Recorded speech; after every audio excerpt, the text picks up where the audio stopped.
মধ্যপ্রাচ্যে আবারও উত্তেজনা চরমে। যখন সবাই ভাবছিল যুক্তরাষ্ট্র ও ইরানের মধ্যে যুদ্ধবিরতি আলোচনা পরিস্থিতি কিছুটা হলেও শান্ত করবে, তখনই নতুন করে আগুন জ্বলে উঠল লেবাননে।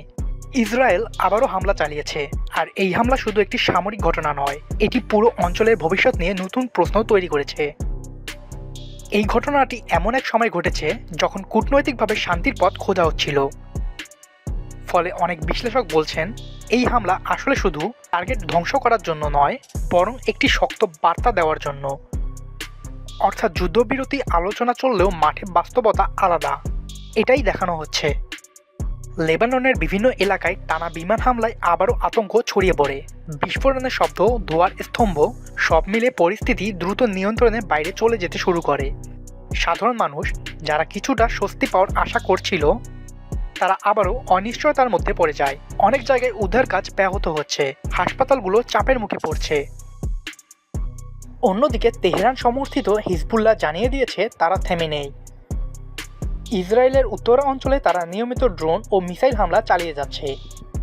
এর ফলে যুদ্ধ এখন শুধু একমুখী নয়, বরং দুই দিক থেকে সমানভাবে আঘাত আসছে। সীমান্ত এলাকা এখন সবচেয়ে ঝুঁকিপূর্ণ অঞ্চলে পরিণত হয়েছে।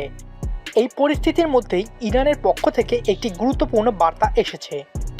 তারা স্পষ্ট করে জানিয়েছে, এমন কোনো যুদ্ধবিরতি তারা চায় না যেখানে শত্রুপক্ষ আবার সুযোগ নিয়ে হামলা চালাতে পারে। অর্থাৎ ইরান এখন স্থায়ী নিরাপত্তা ছাড়া কোনো শান্তি নয়, এই অবস্থানে দাঁড়িয়ে আছে। এই বক্তব্য পুরো আলোচনার দিকটাই বদলে দিয়েছে। একই সঙ্গে ইরানের সর্বোচ্চ নেতা উপসাগরীয় আরব দেশগুলোর প্রতি আহ্বান জানিয়েছেন সঠিক পক্ষে দাঁড়ানোর জন্য। এই বক্তব্য শুধু রাজনৈতিক নয়, বরং একটি বড় আঞ্চলিক বার্তা। এটি বোঝায় ইরান এই সংঘাতকে শুধু নিজেদের লড়াই হিসেবে দেখতে চায় না, বরং এটি একটি বৃহত্তর জোটের লড়াইয়ে রূপ দিতে চায়। এখন আসা যাক ইসরায়েলের অবস্থানে।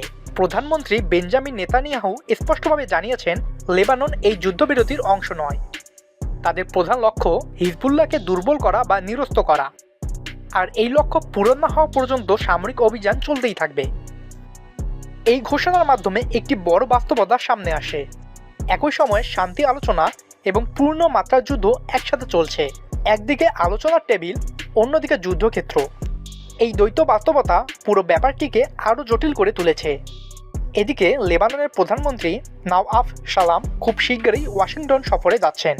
এই সফরকে গুরুত্বপূর্ণ হিসেবে দেখা হচ্ছে, কারণ এখানে যুক্তরাষ্ট্রের সাথে সরাসরি আলোচনা হতে পারে। কিন্তু প্রশ্ন হলো, যখন মাঠে যুদ্ধ চলছে, তখন কূটনৈতিক আলোচনা কতটা কার্যকর হবে? মাঠের বাস্তবতাও আরও কঠিন। দক্ষিণ লেবাননে ইসরায়েলি সেনা ও হিজবুল্লাহর মধ্যে সরাসরি সংঘর্ষের খবর পাওয়া যাচ্ছে। এতে হতাহতের ঘটনাও ঘটেছে। এর মানে এই সংঘাত এখন শুধু আকাশে সীমাবদ্ধ নেই, এটি স্থলযুদ্ধও রূপ নিচ্ছে। এখন পুরো ব্যাপারটিকে যদি বড় দৃষ্টিতে দেখা যায়, তাহলে বোঝা যায় এটি শুধু আঞ্চলিক সংঘাত নয়, এর প্রভাব ধীরে ধীরে পুরো বিশ্বের উপরও পড়তে শুরু করেছে। বিশেষ করে হরমুজ প্রণালী, যা বিশ্বের অন্যতম গুরুত্বপূর্ণ জ্বালানি সরবরাহের পথ, এই প্রণালী দিয়ে জাহাজ চলাচল কমে যাওয়ায় তেলের দাম বাড়তে শুরু করেছে। বিশ্ববাজারে অস্থিরতা তৈরি হচ্ছে এবং অনেক দেশ ইতিমধ্যেই এর প্রভাব অনুভব করছে। এই পরিস্থিতি যদি দীর্ঘস্থায়ী হয়, তাহলে এর প্রভাব আরও ভয়াবহ হতে পারে।